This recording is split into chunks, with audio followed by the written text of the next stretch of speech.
A trip to Seattle to meet a love interest ended in tragedy for a California woman whose body was discovered in a remote area of Washington's Olympic National Forest.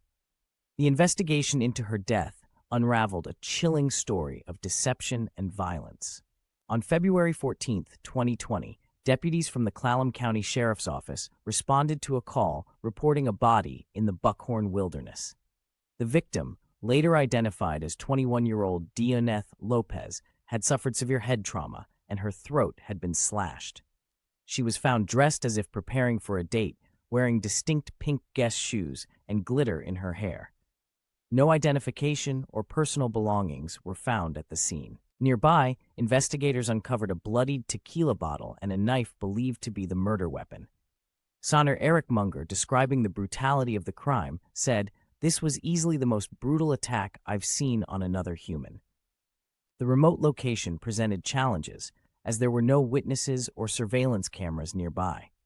However, detectives focused on nearby establishments, including a gas station and casino, in hopes of finding clues.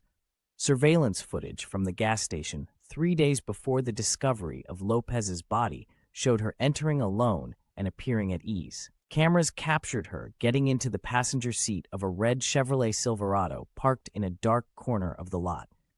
Back in California, Lopez's friends and family reported her missing after days without contact. Her friend, Armando Luna, filed a missing person report when his efforts to reach her through calls and social media failed. Investigators identified the truck's owner as Alejandro Aguilera Rojos, a man with whom Lopez had been in an on-and-off secret relationship.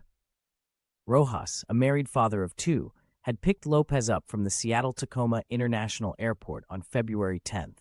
Cell phone records tracked the pair's movements, showing they spent hours at the gas station before heading to the crime scene. The data later revealed only one phone making the return trip to Seattle. When questioned, Rojos admitted to meeting Lopez and claimed they had a 2-year casual relationship. He initially stated he dropped her off near the hiking trails, leaving her to meet friends. Confronted with phone records that linked him to the crime scene, Rojos changed his story, claiming self-defense. He alleged Lopez had been drinking, threatened his family, and attacked him with a knife. Investigators found no injuries on Rojos to support this claim. He eventually admitted to striking her with the tequila bottle and left her in the forest. Rojos was arrested in December 2021 and charged with second-degree murder. He pleaded guilty and was sentenced to over 16 years in prison. Lopez's friend, Luna, described her as smiling, positive, never giving up, always finding the strength to move along. He added, "I have her in my heart, and I know she's with me."